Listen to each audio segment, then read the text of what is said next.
fathom something as terrible as that. Someone who would shoot into a car where there are several young children and shoot time and again into that car.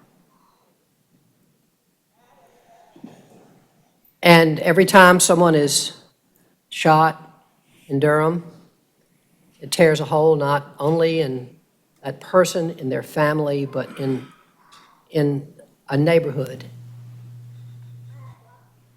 in a community, and in all of our hearts. We have to do everything we can every day to stop this violence. As long as we have the guns that we have on our street here in the United States, as long as we are doing nothing as a nation and as a state to stop the proliferation of guns, we're going to have this gun violence. We have got to take action to change that. We've also got to do everything that we can in our power as a community to change that. We have different ideas about what those things are, but we need to be taking every action that we can to stop this senseless violence. I want to say that I was honored to be able to swear in Chief Davis as the president of the National Organization of Black Law Enforcement Executives in New Orleans this past week. She has the confidence of this very significant national organization as their president. I think there were 2,000 people in the room when she was sworn in. And she also has the confidence of this council and of this city. And I know that our police department is up to the task. The rest of us need to be up to the task as well. We need to be surrounding our children with love. We need to be surrounding our residents with all the supports that they need, mental health services, addiction services, whatever it takes. So I ask that we bow our heads today, not just in a moment of silence, but in a moment of silence in which we remember Zion person, and that we recall his memory in the wish and the hope and the work that we need to do to make sure that this senseless violence does not continue to occur in our community. Please join me in a moment of silence.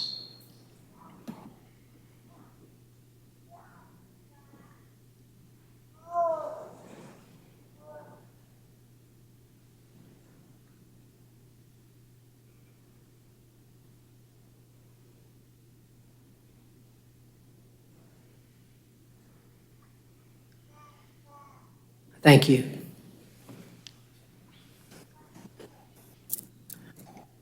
And now I'm going to ask Councilmember Reese if he would please lead us in the Pledge of Allegiance. Thank you, Mr. Mayor. Good evening, colleagues and members of the public. If it's your practice to do so, and if you're able, please rise and join me for the Pledge of Allegiance.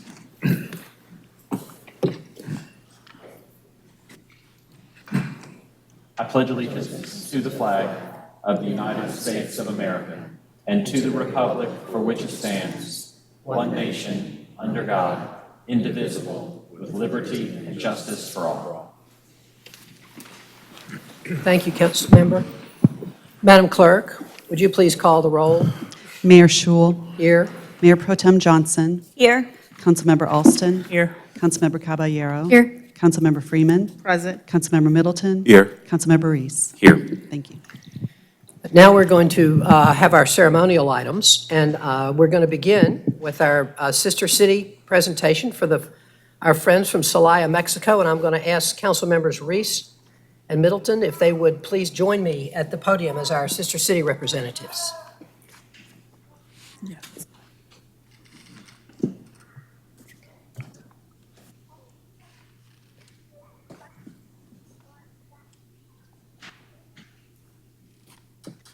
going to also ask if the following people could come forward. Rebecca Lomelin Velasco, Ariel Augusto Ramos Horta, Raul Jimenez Areola. Could you please come forward? And anyone else in the delegation. And Brady, would you like the Sister Cities Committee to please come forward as well? Could the folks from the Sister Cities Committee please come forward?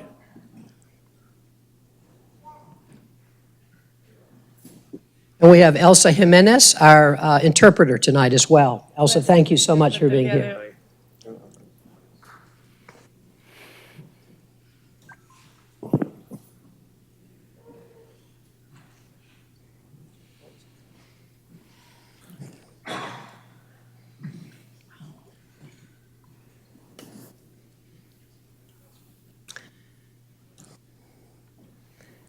We began tonight on a somber note, and we'll have more somber notes tonight as well, but this is a happy time. Very happy time. Gracias a nuestros nuevos amigos de Celaya, nuestra ciudad hermana, por viajar a Durham para visitarnos. Gracias al miembro del Consejo Velasco por dirigir esta maravillosa delegación. Estamos muy felices de ser una ciudad hermana de Celaya y esperamos una relación larga y productiva. Ahora leeré la proclamación.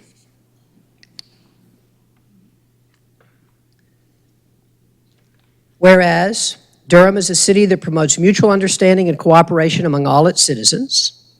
Do you want to translate some of that, Elsa, or no? It's a lot. Yeah, it's a Maybe you lot. could do a little. Yeah. Whereas Durham is a city that believes in the dignity and worth of each individual, regardless of the national origin of our citizens, which makes Durham a very diverse community. And whereas Durham desires to promote and maintain a wholesome climate of goodwill among peoples of all nations. And whereas the Durham community knows that inclusion, respect, and understanding of all those that work, play, worship, and live here promotes a community that we can be proud of. And whereas Sister Cities of Durham, Incorporated, has sister cities in the countries of China, Costa Rica, England, Greece, Japan, Mexico, Romania, Russia, and Tanzania. And whereas the Board of Directors of Sister Cities of Durham and the City Council have approved the application of the city of Celaya of Mexico to be a sister city with the city of Durham, North Carolina. And whereas the two cities have decided to enhance mutual understanding and friendly cooperation between American and Mexican people. Now, therefore, I, Stephen M. Schul, Mayor of the City of Durham, North Carolina, on this day of August 19th, 2019, declare Durham, North Carolina to be the sister city of Celaya, Mexico, and hereby urge all citizens to honor the principles of equality and mutual benefit in the fields of education, economy, trade, science and technology, culture, environment, sustainable energy, sports, health, and personnel to promote common prosperity and development in both cities. Witness my hand on the corporate seal of the City of Durham, North Carolina, this, the 19th day of August, 2019. And I'm going to present this to our City Council member for any comments that she might have. Thank you.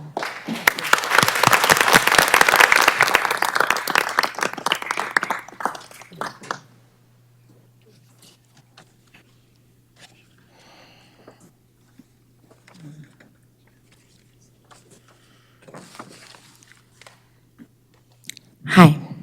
Hi. Hi. Sorry. I am Rebecca Lomelin. I am the honor to be today in this beautiful city of Durham, North Carolina, representing Mrs. Elvira Paniagua Rodriguez, Mayor of the City of Celaya, State of Guanajuato, Mexico, has due to force majeure was not able to attend this marvelous event. I thank in advance to the Mayor of the City of Durham, North Carolina, Mr. Steve Shewell, to Mr. Claudia Velasco Osorio, BA, General Consul of Mexico in North Carolina, to Sister Cities Association, our host, and to the governor's representative, Roy Cooper, who is today with us. Thank you very much for this warm reception. The city of Celaya may not be more than pleased. Alone, we do so little. Together, we can do so much. Helen Keller. The Sister Cities program in America was created at the then President of the United States of America initiative, the General Eisenhower, who in the year 1959 called it a massive program of understanding among American and the other people of the hemisphere. This program was denominated People to People, the basic principle of which the understanding from countries of the world and the peace preservation. The strength of groups will be given by enjoying efforts, and today the municipal of Celaya is pleased to sign the twinning agreement between the city of Durham, North Carolina, and the city of Celaya, Guanajuato, with the hope of sharing our strength, simulation, or difference with the purpose of developing programs on strangers for strengthening friendship and goodwill be benefit to the different fields to the cities. The present is demanding, but the future is promising. The share of international cooperation among municipal lists of different countries reflects global community joining us today. Today, we already had the chance to share our cajeta in the standing of typical candies made by the Sister Cities Association. And as the city's motto says, the 40 dulcindeo of the strong come for sweetness. The signature of this agreement is the reflection of the will of our countries for the hope, the understanding, the peace, the exchange of knowledge and experiences, and development of strange creative opportunities. Make a difference despite the turmoil of typical concurrencies hurting our countries. Local actions with global impact is what we starting today. Our grain of stand for the peace, equality, and the friendship. Thank you very much for all of our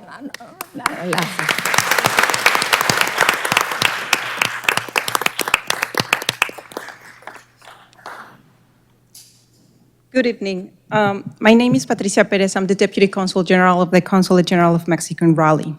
On behalf of the Consul General of Mexico in Raleigh, Claudia Velasco, we would like to express our appreciation to Mayor Steve Schewel, City Council of Durham, Sister Cities of Durham, Raleigh chapter of the Mexican Global Network, and everyone who has made this new collaboration possible. The Consulate General of Mexico has been following the development of this great relationship since its beginning, and we are very honored to witness such an important event. Our priority is to build bridges of our understanding through education, culture, and knowledge of our societies. Our difference and diversity enrich us. It is of the greatest significance to work together to enhance the development and well-being of the citizens of our countries, states, counties, and cities.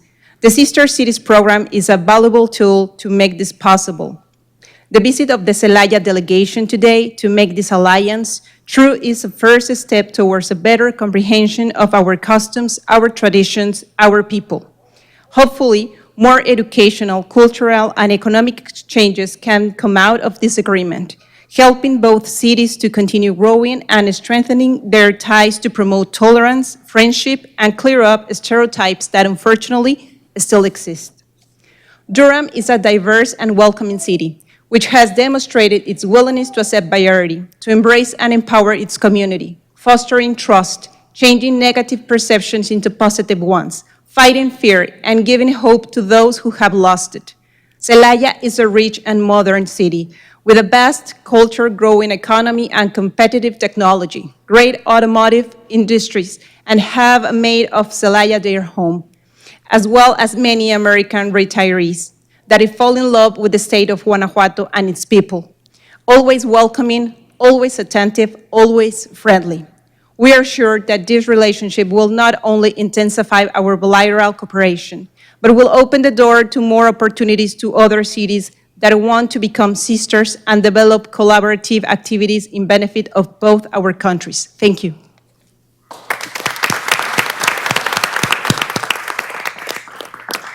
Good evening, ladies and gentlemen. My name is Elsa Jimenez. I am the Vice Chair of the Sister Cities Celaya Committee, and I'm also the Vice Chair of the Mexican Network of Professionals. And I would like to start by saying thank you to you, Mayor Schuell, and to the honorable members of the City Council for letting us be here tonight. I would also like to say thank you to Celaya's Council member, Rebecca Lomelí, for being here on behalf of Mayor Paniagua, who couldn't join us tonight. But she gave her trust and support for this project from the very beginning, which, by the way, for me represents a dream come true since I was born and raised in Celaya.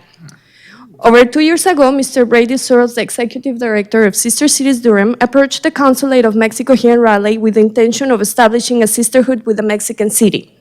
The Consulate presented the proposal to the Raleigh chapter of Mexican Professionals, an organization to which I belong to, and why not, I decided to nominate my hometown to the Sister Cities Committee. Mr. Brady guided us all the way.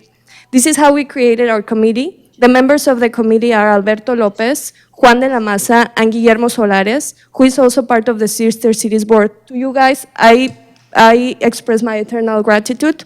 From the very beginning, we had members to join our group and support, like Dr. Carolina Vera, who recently traveled with a group of students of UNC School of Dentistry to Celaya to provide social service to orphans with her Proyecto Mexico. The exchange officially has started.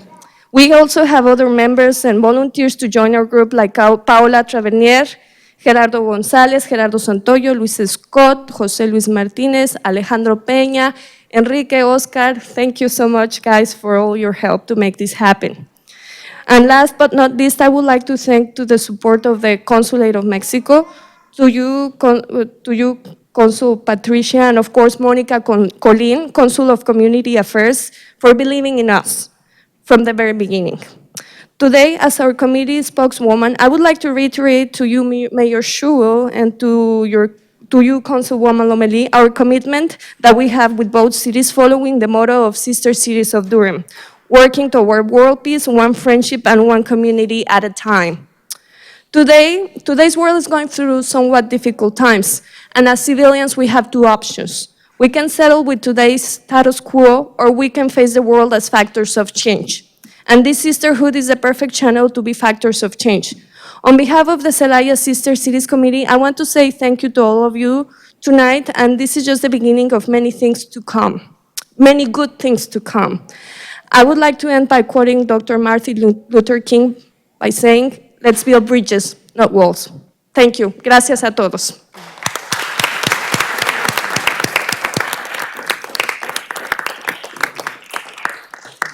Great job, Elsa. Thank you very much. Thank you. Thank you so much. Thank you for being here. Thank you all. Thank you. Thank you so much.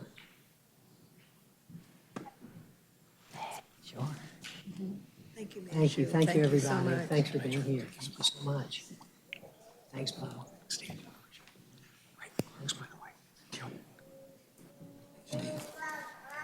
Thank you, Brady.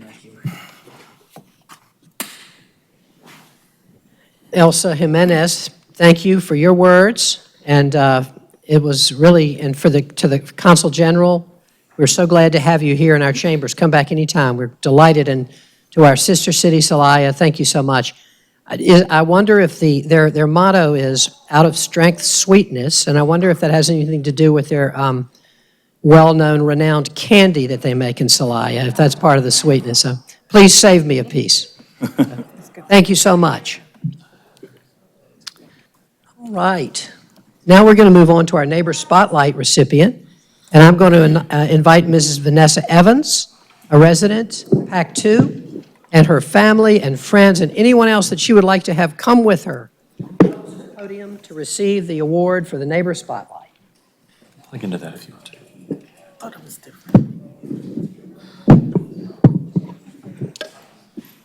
Please come up, everybody. Don't be shy. This is your opportunity to get on television.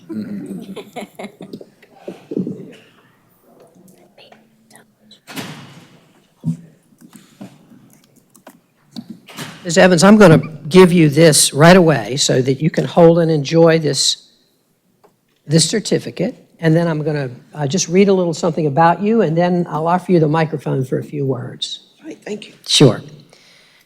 The Neighborhood Spotlight. Tonight's recipient is Vannessa Evans.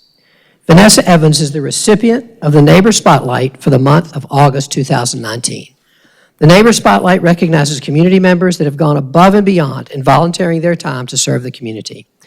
This month, Vannessa Evans, a resident of Bragtown, was nominated and selected because of the wonderful work she has done in her neighborhood, including, but not limited to, working for 3 years to secure the funds for the renovation of the Lakeview Park, advocating for the reopening of the Bragtown Community Library, raising money and securing the resources for Bragtown Community Garden, serving as chairperson of the Bragtown Community Association for 2 years.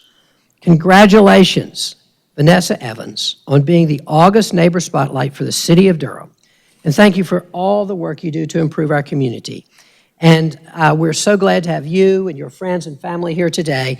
And I just want to congratulate you and thank you on behalf of all of the residents of Durham.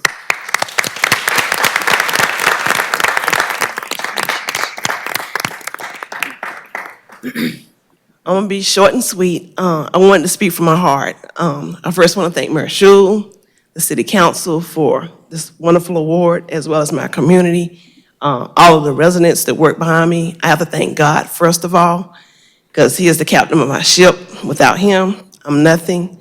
I have Miss Jean behind me, who is the president of our garden. She's 80 years old, so to have someone behind me, I look up to her. I also have Billy D, who's been working with me on a short basis, but she's working with me on the different developments that are coming into Bragtown and the area in which I live. I would like to also thank RP, Peter Skilling, was the first person I met. I'd like to thank John, who has been helping me through DataWorks, that's sitting out in the audience. I'd like to thank Mamie, who has also been helping me to facilitate my meetings and how to gather people for my meetings that I have within my community. I would like to say where I live is a very rich, rich community. Where I stay, it was once slave plantation land owned by the Camerons, but now I can say it was a place where people were freed and Black people were able to settle and become sharecroppers and build and develop their own land and businesses. So I'm proud to say that I'm a part of a community that is steady growing. There are things that are changing along with gentrification, but I'm hoping that through the gentrification, there will still be affordable housing. There will be places for everyone to live, not just those who are rich, but middle class and those who are on low income, fixed income, whatever it may be. Because I feel Durham is a place for all people, and I know we have the blueprint for that. And I thank you again, Mayor Schul, for all that you've been doing, and I know I've been in your face a lot lately in city council meetings and other places, but I thank each of you for everything. And I would like to thank Bragtown again and its residents for all the hard work that they do, because this is not just me, it's my community that's doing what we're doing. Thank you. Congratulations, so well deserved, so well deserved. Thank you. Beautiful remarks. Thank you. I want to get a picture if I could. Sure, sure. Okay, come on, everybody. Come on, everybody get in the picture. Come on, everybody, let's get in the picture. Let's get Miss Jane up here.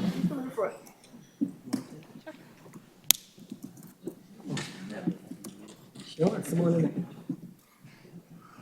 How did I get pushed out?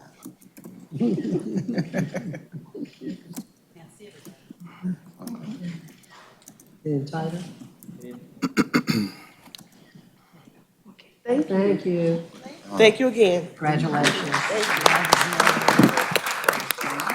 Thank you.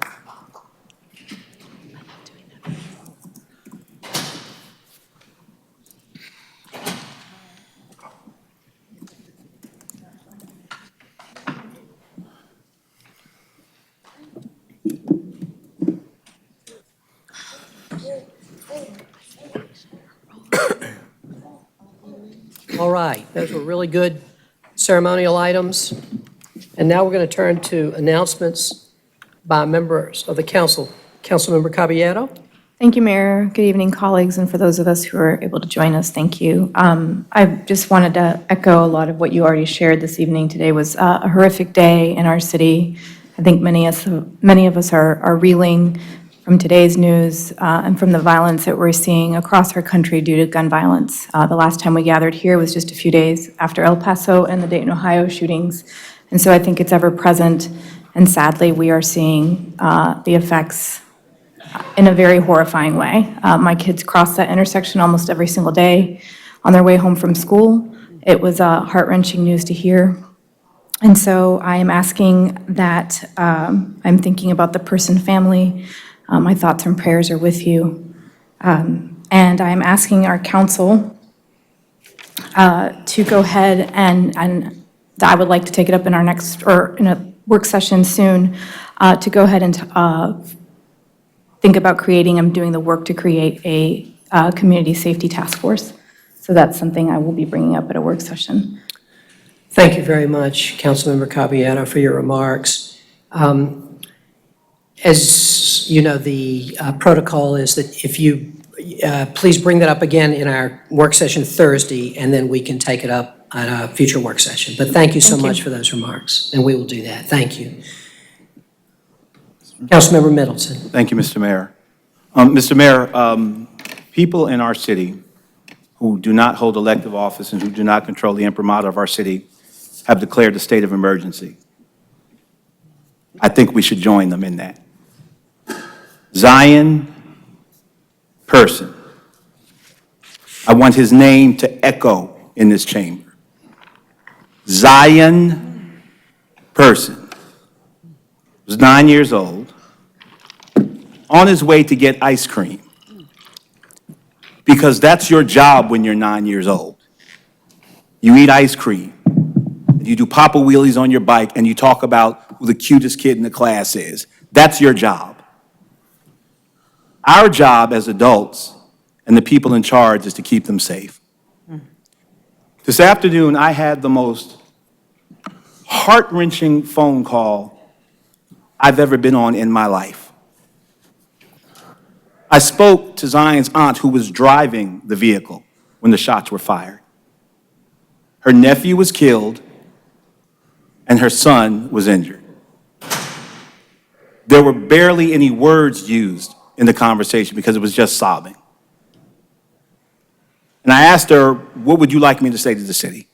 What do you want the city to know? And all she could get out was, why did this have to happen?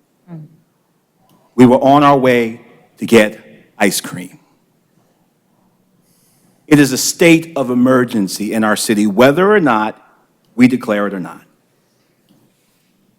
So, Mr. Mayor, on this evening, and I thank Councilor Caballero, and I thank you, Mr. Mayor, for your comments. I want to challenge my colleagues tonight. I want to challenge this government, because I believe our ability to console this family and console other families, and by the way, Zion is a member of a club. We know his name tonight, but there are hundreds of children in Durham every night that duck and cover because of gunfire. They're being trained to jump off of their bikes and hide behind trash cans every night. We know his name because he died. So, Mr. Mayor, I'm challenging my colleagues that we come up with a concrete plan and be able to tell the people of the city what our plan is for gun violence. Just like we did for bike paths, the planet is dying, and we passed a very bold resolution. Children are dead. So what is our plan? If it's not ShotSpotter, fine.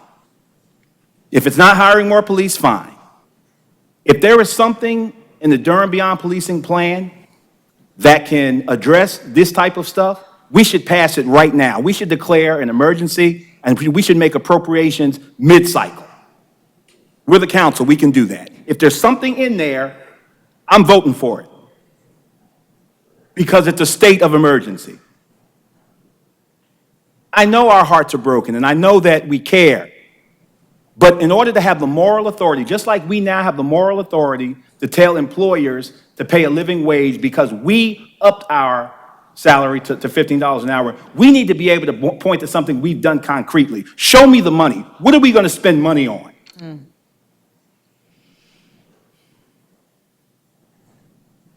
What are we going to do? Where are the protected lanes in Zion's neighborhood?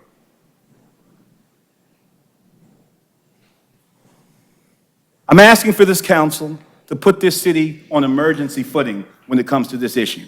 There is no help coming from Washington. There is no help coming from the state. We are our help. It begins here.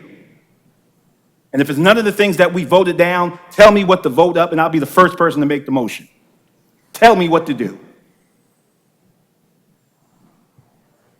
Our prayers are with Zion's family. Our prayers are with the other children tonight who will be hiding in bathtubs because of gunfire. There is a hole in the heart of our city tonight. A hole. I come from a community where we take care of each other's family. That was all our sons. That was all our nephew. That was all our play cousin. That was all our little man.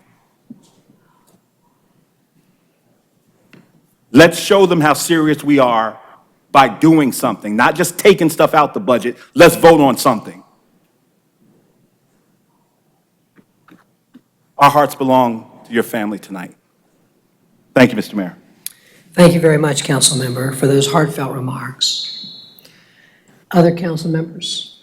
Anyone else? Councilmember Freeman? I hesitate to say much, recognizing that I know that I'm always so tearful on these issues and not trying to go there, but it's really hard noting that a few weeks ago I had to endure the shock and the dismay of gunfire in front of my own very house, and I am not okay with it. And I'm telling you right now, there will be police presence in my neighborhood. I don't care what anyone has to say about it. That being said, I recognize that there are a lot of different views on this issue, and the one view that has risen is not that of the consensus of the community. And I just want to hold it up and say, even though more police does not prevent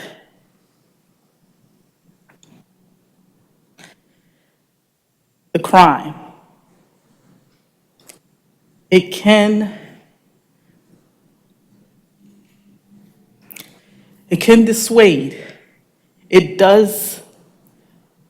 We don't have a number for the number of shootings or deaths or robberies or break-ins for those that have been avoided because of their presence. And it is not okay to sit here and say a community task force is what we're going to do. I just want to be clear that that is not enough.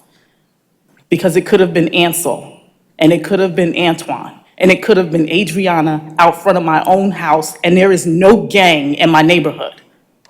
So it's not about shooting at each other. This is more than that. There are people on the street who are minding their very own business. And it is not okay to just say that we're down 48%, knowing that 52% is still out there. We should be pushing for 0. That means no deaths. I don't care that it's impossible.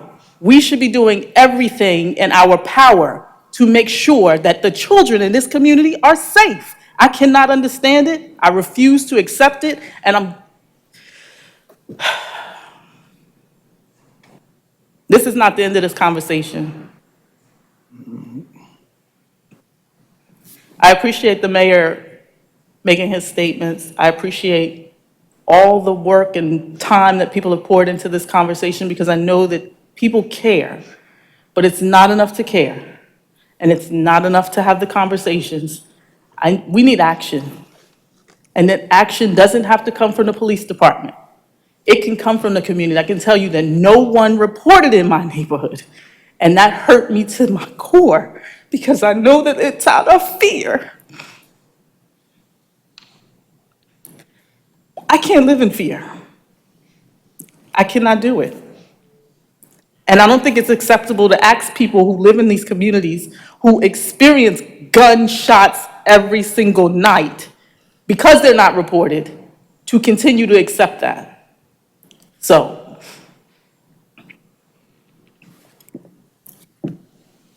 just know that this is going to be an ongoing conversation, and we've got work to do. So whatever it is, I'm echoing Councilmember Middleton and saying, like, I understand we don't need more police officers. I understand, we need a community task force. I understand all of the things that have been brought forward, but what I'm not understanding is that there is another dead child in our community tonight.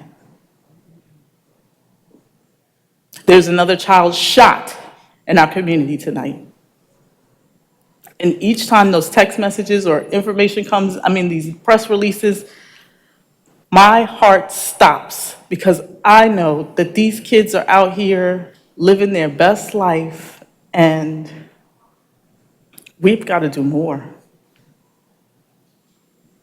We just have to. Thank you. Thank you very much for your heartfelt words, Councilmember. Anyone else have any announcements, any words? Okay. Thank you all very much. Appreciate it, and I think we all know that we have work to do. I'm now going to turn to priority items, first by the city manager. Thank you, Mr. Mayor, members of council. Good evening, everyone. Priority items this evening from the city manager's office is agenda item number 16, the Oregon Street closing public hearing. At the request of the petitioner, this item is referred back to the administration. Thank you, Mr. Manager. We'll now have a motion on the manager's priority item. So moved. Second. It's been moved and seconded that we accept the manager's priority item. Madam Clerk, will you please open the vote? Please close the vote. The motion passes 7-0. Thank you very much. Madam Attorney, any priority items tonight? Good evening, Mr. Mayor, members of council. We do not have any priority items this evening. Thank you. Madam Clerk?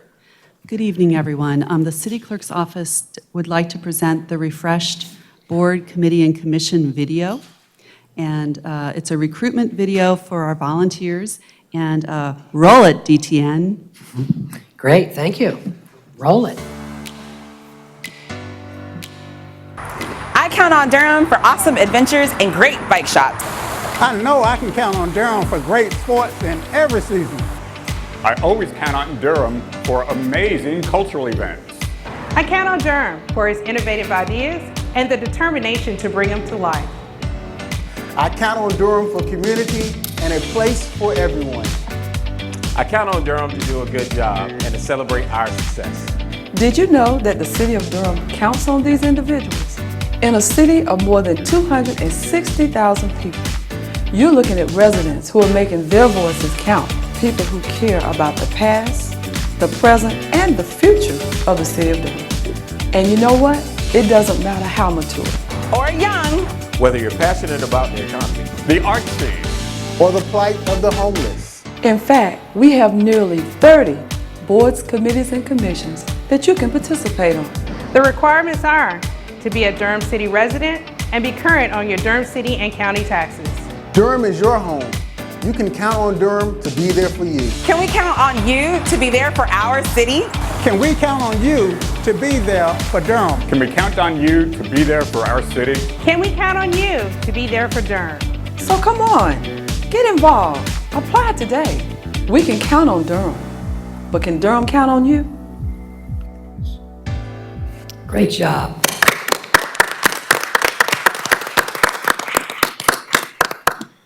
Wow, Laverne was a star. That's awesome.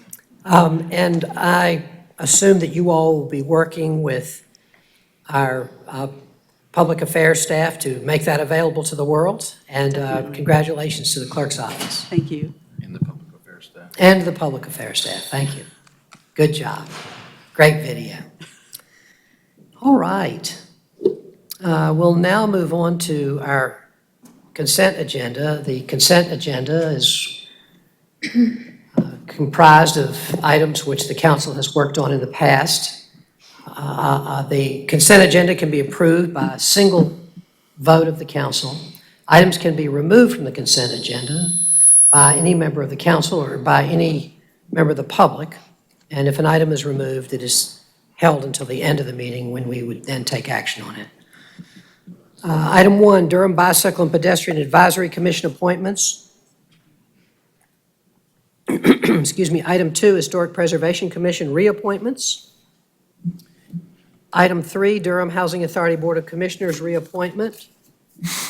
Item 4, City-County International City-County Management Association Local Government Management Fellow and Interlocal Agreement. Item 5, Maintenance Support for Performance Management System. Item 6, National League of Cities Grant Award for Cities Addressing Fines and Fees Equitably. Item 7, EB 5703 LaSalle Street Sidewalk Project Supplemental Agreement. Item 8, EB 5704 Rayner Street Sidewalk Project Supplemental Agreement. Item 9, EB 5715 North Duke Street Sidewalk Project Supplemental Agreement. Item 10, proposed sale of an easement across a portion of Twin Lakes Park to Dan Ryan Builders, North Carolina, LLC. Item 11, 2019 National Recreation and Park Association Meet Me at the Park Grant Agreement and Budget Ordinance. Item 12, amendment to the interlocal agreement between the City of Durham and Durham County for the city to provide recycling, processing, and haul services to Durham County for target recycling materials. Item 13, license and maintenance agreement for the CityWorks software upgrade. And that completes the consent agenda. And I will now accept a motion to approve the consent agenda. So move. Second. It's been moved and seconded that we approve the consent agenda. Madam Clerk, please open the vote. Please close the vote.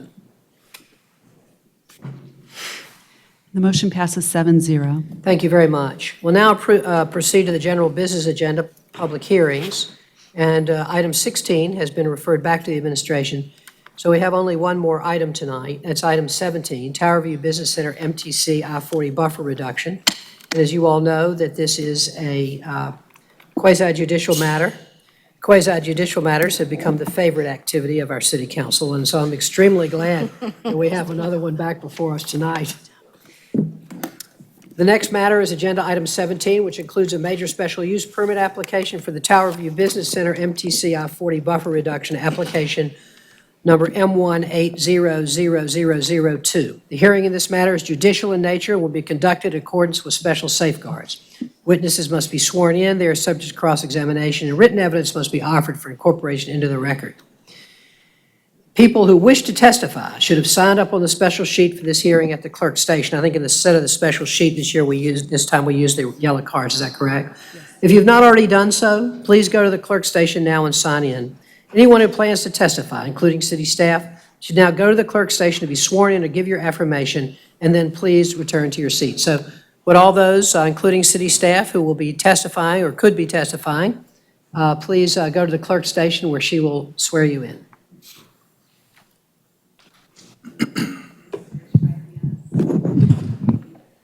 Left hand on the Bible if you can. Please affirm or swear. Repeat after me. So help you God by saying, I do, after I give the oath and affirmation.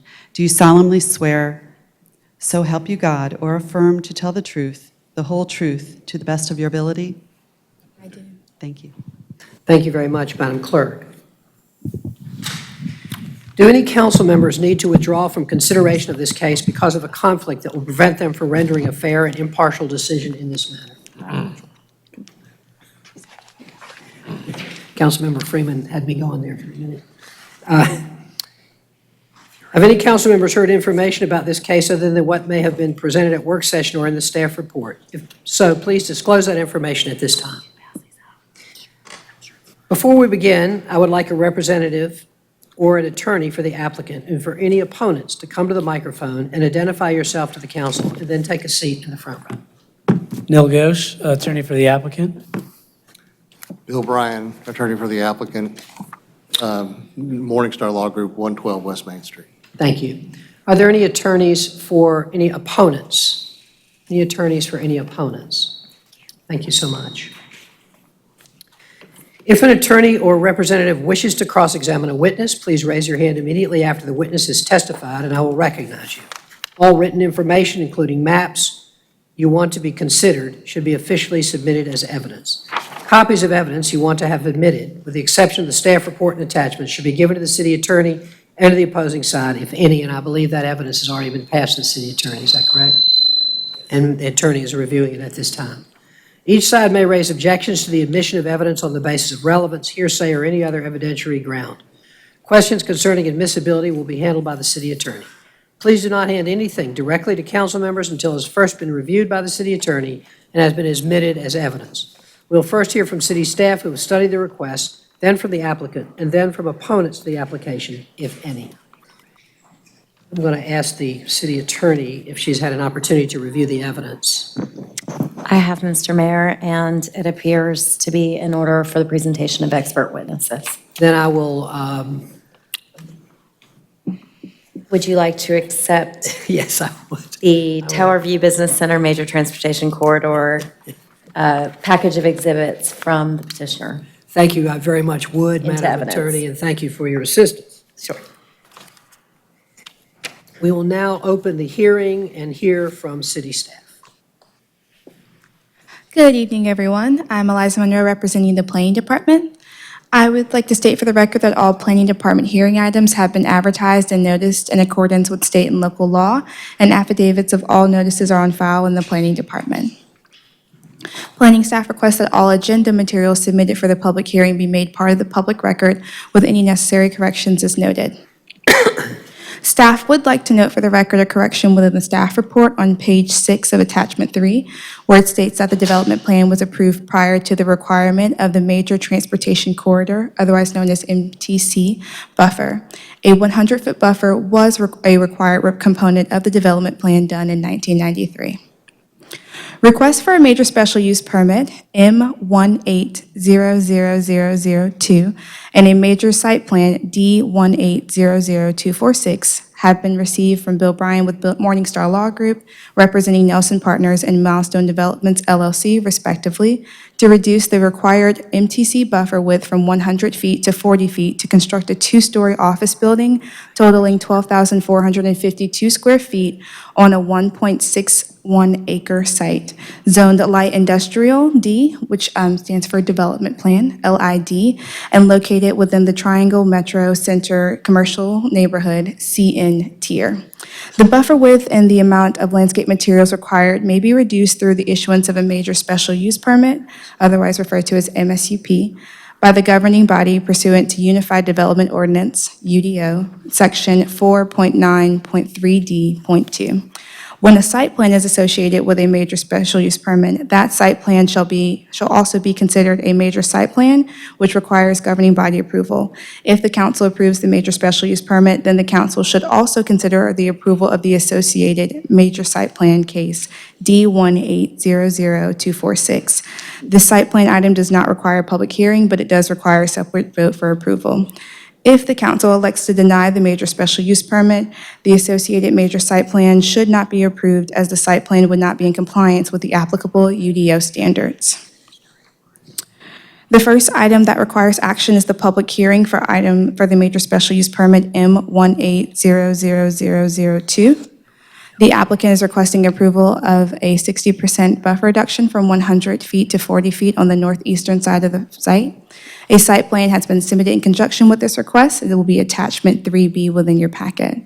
That site plan is currently under review and is clear of comments.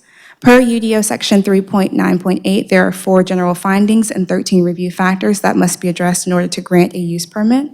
The findings and review factors are identified in the staff report, attachment 3, and the application sub-attachment 3A. The 4 findings are that the proposed use is, 1, in harmony with the area and not substantially injurious to the value of properties in the general vicinity, 2, in conformance with all special requirements applicable to the use, 3, will not adversely affect the health or safety of the public, and 4, will adequately address the review factors identified below. Those 13 review factors are circulation, parking and loading, service entrances and areas, lighting, signs, utilities, open spaces, environmental protection, screening, buffering, and landscaping, effect on adjacent property, including but not limited to noise, odor, lighting, and traffic, compatibility, consistency with policy, and any other factors deemed necessary by the Unified Development Ordinance. Staff has analyzed the application and finds that most of the factors above meet ordinance compliance based on the site plan submitted. Effects on adjacent properties and compatibility are not addressed through site plan review. The applicant must provide evidence to demonstrate that the findings and review factors are being met. If the governing body fails to find conformance with the conditions and factors listed, then the proposed permit must be denied. However, if the applicant provides evidence that demonstrates the findings and review factors are being met, the governing body must approve the use permit. Planning staff will make a recommendation for the use permit prior to a vote on the public hearing after all evidence has been presented, and staff is available for any questions related to the permit request. If there are no questions from staff at this time, then I will turn the floor over to the applicant to present their case. Thank you, Ms. Monroe. First of all, I'm going to ask, are there any questions from council members at this time for staff? Any questions from council or any party for staff? Just one question. The essential part of this is that the buffer's being reduced based on what it was in 1993? They're requesting a buffer reduction from the required 100 feet to 40 feet, so 60%. And that was based on a rule set when? In 1993, there was a development plan done, case P93-70, and that case, as well as the ordinance at the time, requires a 100-foot buffer on that side of the property. And there may be someone behind me who might have additional comment. Jessica Dockery, Planning Department. The MTC buffers are still in place in the current UDO. Thank you. Any other questions at this time? Council members, before we turn to the applicant, my agenda says we need a motion to conduct a quasi-judicial public hearing and receive evidence. So move. We didn't do that at our last major special use permit hearings, but we're going to do it tonight. I don't think it'll hurt. So move. Second. It's been moved and seconded that we conduct a quasi-judicial public hearing and receive evidence regarding the adoption of an order approving this major special use permit. Madam Clerk, please open the vote. Please close the vote. Motion passes 7-0. Thank you. And Madam Attorney, maybe we better get ourselves straight on whether or not we need that next time. So, yeah, we didn't do it last time, we did it this time, so probably we ought to have a consistent practice. Thank you. All righty. And now we will hear from the applicant.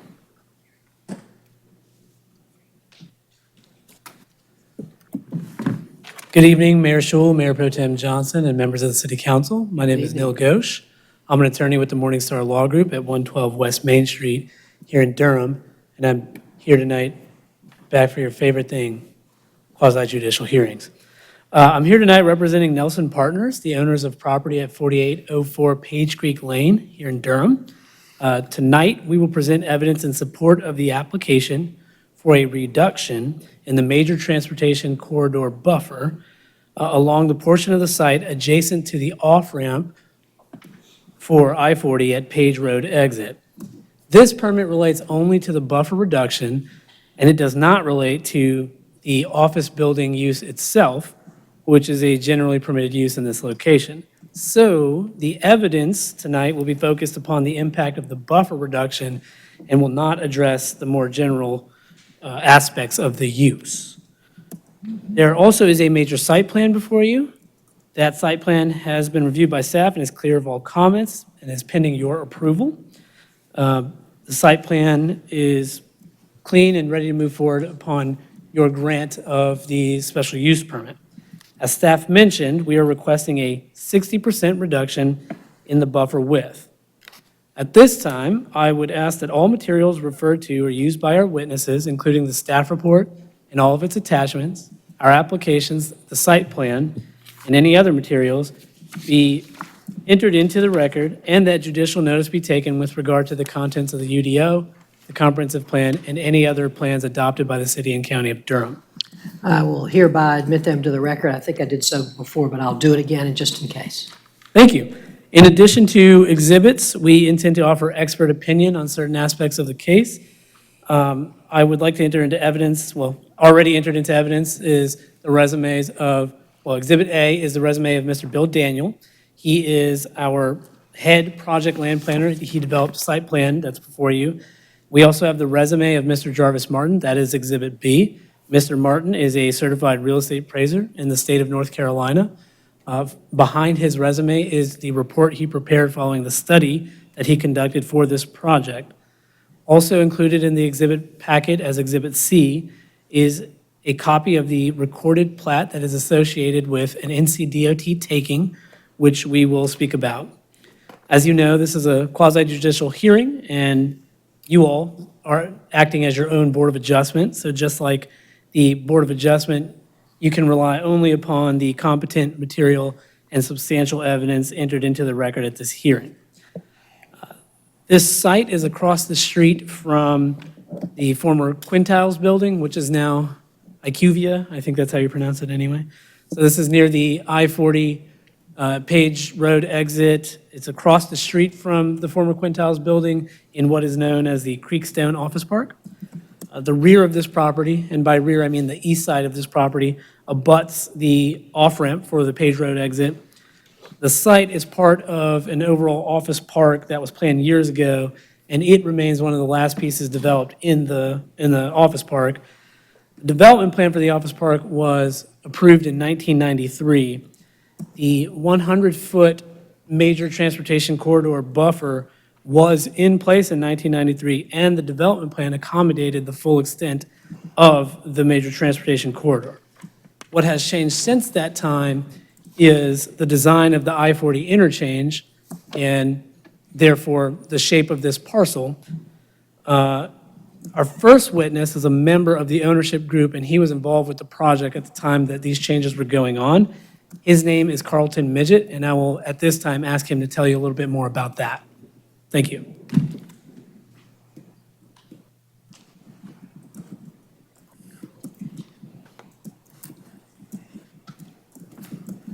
Thank you, Neil. Good evening.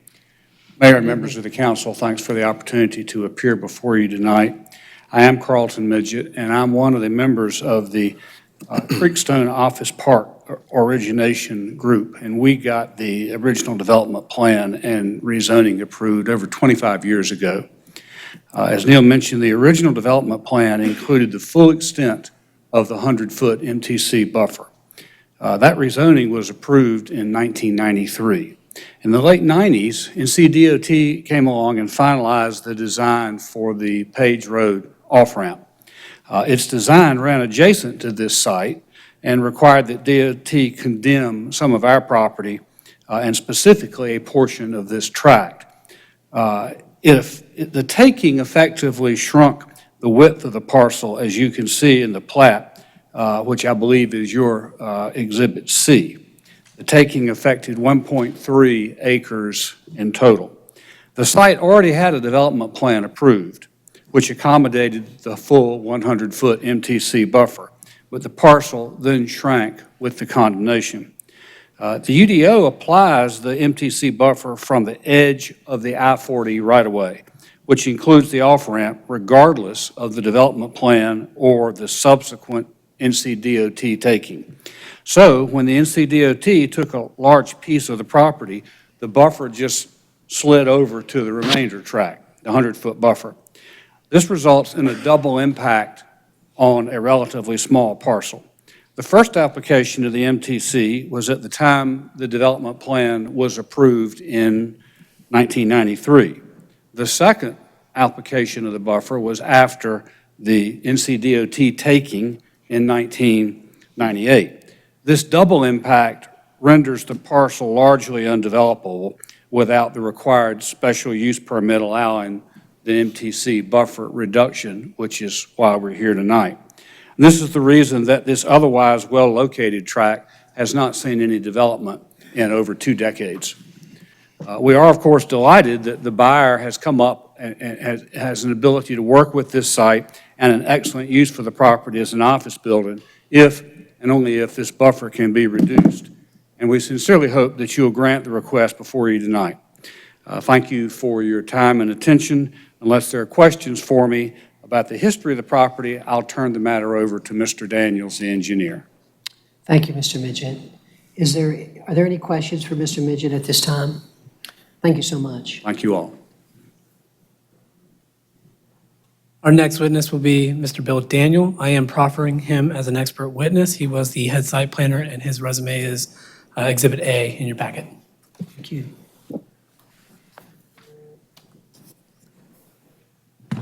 Mayor Schul, council members. My name is Bill Daniel with William G. Daniel and Associates. As Neil stated, my resume is included in that packet as Exhibit A. Our firm was engaged by the developer to design the site plan. I've overseen those services. I'm going to testify about the factors that you must consider in your review of our application. As Neil mentioned, the site is part of a previously approved development plan, which has a common scheme for development. The parcels in this office park originally were designed and intended to operate as a cohesive unit. The site plan and the requested reduction before you tonight carry out that expectation for this parcel. Additionally, I think it's important to note that the parcel immediately south of this site, which is a hotel, was developed with a 60% reduction in the buffer. That's the exact level of reduction that we're requesting for this adjacent site. Therefore, it's my professional opinion that the requested MTC reduction is in harmony with properties in the general vicinity because it is the same reduction which was previously granted, and it will allow the site to be developed in the same manner as the surrounding properties. As with the parcel to the south, the buffer reduction will not affect the public health and safety. To the contrary, it could be said the reduced buffer will be beneficial. While natural buffers along the main travel ways of I-40 certainly make sense, along an off-ramp, buffers tend to obscure the view that commuters have of the conditions on the road to which they are exiting and also of the locations near the intersection to which they may be traveling. A reduced buffer will better enable commuters to observe what it is they're driving towards when they take the ramp. Therefore, in my professional opinion, this buffer reduction will enhance public health and safety. Certainly, the buffer reduction in this area does nothing to reduce the public health and safety. There are 13 review factors that must be considered for every special use permit. In this case, a special use permit is for the MTC reduction only, so several of the factors just don't apply. I'll run through these quickly and make a note of those which do not apply and address the reasons why they do not apply. The first is circulation. Our site plan, including the MTC reduction, does not affect the current width, alignment, or any other dimension of the existing off-ramp or otherwise affect circulation in the area. As a result, the requested reduction has no impact on traffic circulation, either the ramp or on Page Road. On the site, the MTC reduction improves circulation by allowing more developable width to accommodate drive aisles that are wide enough for safe turning movements. In other words, it gives us more room in which to construct internal traffic moving elements, aisles and roadways. The same is true of parking and loading. The reduction will allow adequate on-site parking to be developed without affecting any aspect of the off-ramp or having any impact on the adjacent properties. No service entrances or access points of any kind are sought to or from the ramp along which the reduction is sought. All access to the site will be from Page Creek Lane only.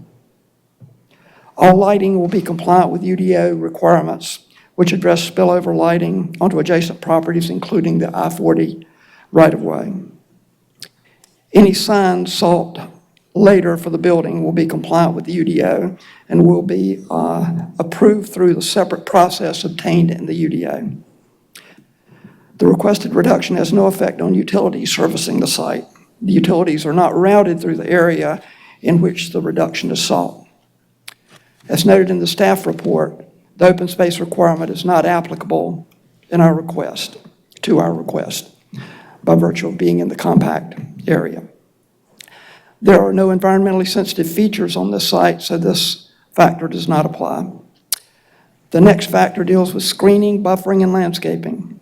The site plan shows that existing vegetation within the undisturbed buffer of the MTC buffer area will remain, and that supplemental plantings will be required where the existing vegetation is insufficient to achieve the required level of opacity. This ensures that there will be adequate screening of the highway from adjacent uses, including this new building. In other words, we are not relying solely on the existing vegetation and the remaining buffer width for screening. Regarding compatibility, one of the primary effects that the requested reduction will have on nearby properties is to make our site more compatible with those properties. As we've mentioned, the site plan is consistent with the original development plan that was approved for the parcel. The other properties in the area are developed with office buildings or supporting amenities, like the adjacent hotel, while our property is a vacant lot. Moreover, the parcel to the south has the same buffer reduction which we're requesting. Therefore, development of the site pursuant to the proposed site plan, which is based upon the reduction of the MTC buffer through this special use permit, will enhance the compatibility of the site with the neighboring land uses. Finally, the reduction is consistent with policy. The intent of the MTC buffer is to establish a natural buffer between uses and the main travel lanes of major thoroughfare corridors. Exit ramps, generally, of course, are a design feature of major thoroughfares, but they do not present the same challenges as do the main travel lanes. Exit ramps are signal-controlled approaches and do not experience the same rates of speed that main travel lanes do. And the concern about roadside distractions is less, since drivers who are exiting, by definition, are looking for their turn or the location to which they are headed, and therefore are more alert to their surroundings. As a result, the need for buffers along exit ramps is far less than along the main portion of the corridor. Aside from 13 review factors that I've just addressed, requests for special use permits allowing MTC reductions have two other factors which must be considered: their topography and size. As you can see on the existing conditions page of the site plan, there's about 15 feet of vertical drop within the 30 feet of the parcel closest to I-40, sloping down to I-40. North to south, the property drops about 22 feet in elevation over the entire site. This topography is challenging, but the requested reduction allows us to take advantage of the flattest portions of the site. Regarding size, at its narrowest point, the existing site is only 185 feet wide. A full MTC buffer would reduce the developable width of this point to 85 feet, which is prohibitively narrow for any reasonable use of the property, certainly for this use. Moreover, a full MTC buffer on the property would encumber 0.85 acres, which is more than half of the parcel's total area. As the property owner mentioned, the NCDOT taking and subsequent application of the full MTC buffer renders the original parcel pretty much undevelopable. The requested reduction will provide adequate screening along the off-ramp while maintaining the full 100-foot buffer along the main travel lanes of I-40. All of this can be achieved without any detriment to the public health and safety and in a manner which is in harmony and compatible with surrounding properties. The MTC reduction, which was granted for the parcel to the south, is a strong precedent for this request. The result of granting the reduction we're requesting will be no different than what was already done in that area. Your approval of the special use permit allowing the requested reduction will allow for new development on a parcel that has long remained vacant, thereby improving the city's tax base and creating additional employment opportunities. If you have any questions for me, I'll be glad to try to answer them. Otherwise, our next witness will be Mr. Jarvis Martin. Thank you so much, Mr. Daniel. Colleagues, are there any questions at this point for Mr. Daniel? Any questions? All righty, Mr. Martin, thank you. Thank you, Mr. Daniel. Our next witness is Mr. Jarvis Martin. Again, I'm proffering him as an expert in real estate appraisal. Thank you. Thank you, Neil. Good evening, Mr. Mayor, members of the council. Good evening. My name is Jarvis Martin. I'm a state certified general appraiser. Now, I'm here tonight at the request of the applicant to provide my opinion as it relates to the reduction impact of this buffer. You have my resume, and I'll be glad to answer any questions about my credentials if needed. Our firm was employed to look at the proposed reduction of the buffer and how it might impact adjacent and surrounding properties. It is important to note that my testimony tonight is dealing with the reduction of the buffer and not the use of the facility. In looking at the property, I discovered that the adjoining hotel, which is south of it, which is also developed with a 40-foot buffer, sold recently. Mr. Martin, would you back on just a little bit away from the microphone? Yeah, we're getting a little feedback. Thank you. Thank you. Sold for $4.8 million. It is an improved structure and used as a motel. I reached out and contacted the owner and operator of this facility to ask them some questions about his purchase and if he knew about the buffer reduction, and which he did, that he knew the property was adjacent to the Page Road off-ramp.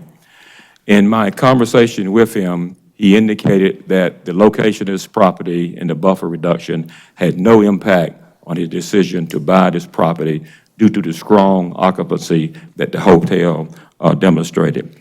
I also asked him about the ongoing operations, and he indicated that they have had no major concerns, that occasionally they do have occupants who occupy a room on the east side of the building will make a comment about the extent of the noise from Interstate Highway 40. But those comments come very sparingly, and that he does not have any way to measure any negative impact, and do not believe it is a minor concern to him. It is also important to note that other properties in the business center also have buffers adjacent to the right-of-way. With that being said, it is my opinion that the reduction of the buffer has no negative impact on I-40 and the off-ramp of Page Road, which is to the east of this property, and that the reduction of the buffer will have no impact on nearby and surrounding properties, as demonstrated by the recent sale of the hotel. Also, in doing additional research, I was able to locate within a radius of 1 mile of this property over 40 non-residential sales that have occurred in the past 2 years that demonstrate a very strong market activity and high demand for businesses in this area, given any possibility of the buffer reduction and no impact. With that being said, it is my professional opinion that the reduction of the buffer will have no negative impact on the surrounding properties and adjacent property. Given the fact that the property to the south, the hotel, has already been developed with a comparable 40-foot buffer, it is proof that there is a market for this type of property, and granting this property the approval of the special use permit will not have any inverse impact. With that, I'm open for questions. Thank you, Mr. Martin. Colleagues, any questions, Councilmember Freeman? Actually, just a comment, I just really wanted to share that I appreciate you speaking to the neighbor to the south Thank you. directly.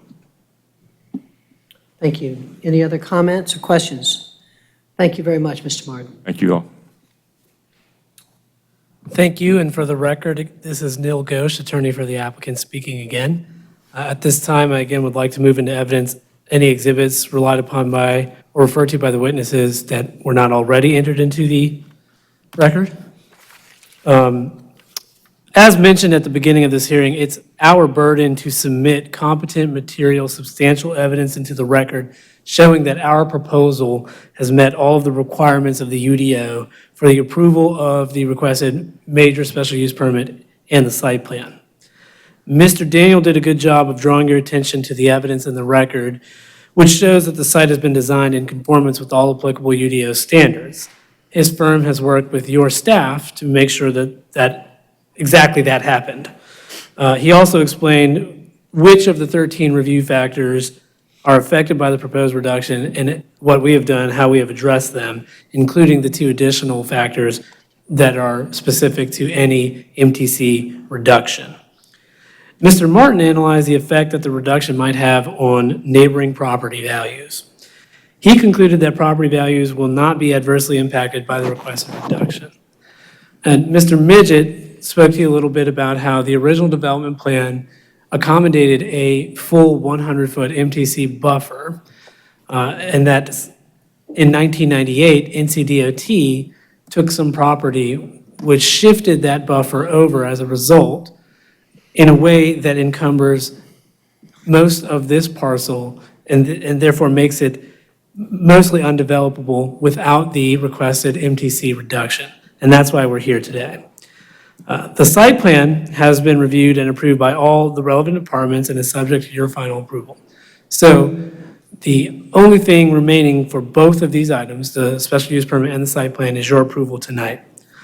All of the competent material substantial evidence in the record shows that the applicant has met all of the requirements in the UDO for your approval of the requested major special use permit and the site plan. So we respectfully ask for your approval of both tonight, and I thank you for your time, and we're happy to answer any questions that you may have. Thank you, Mr. Ghosh. Thank you. Are there any questions at this time for the applicant or any of the applicant's witnesses? If not, are there any opponents to this application who would like to speak? Are there any opponents or representative of any opponents to this application who would like to speak?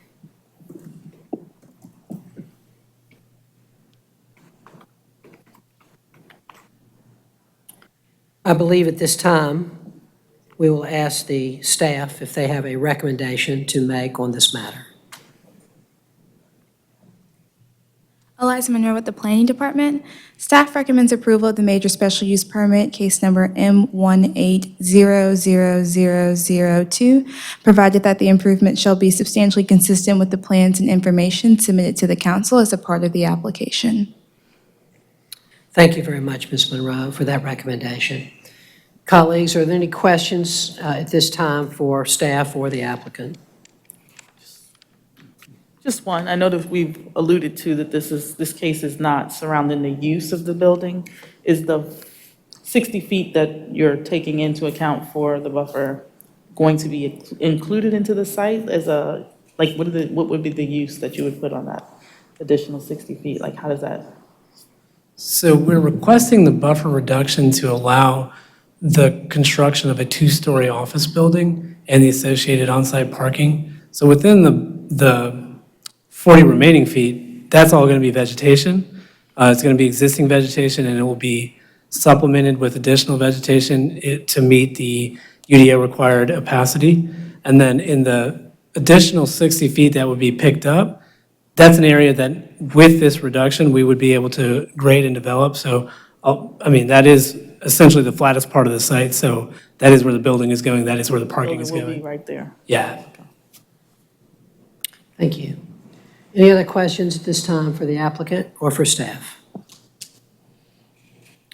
Any discussion by members of the council? Will there be any housing on it? I'm just kidding.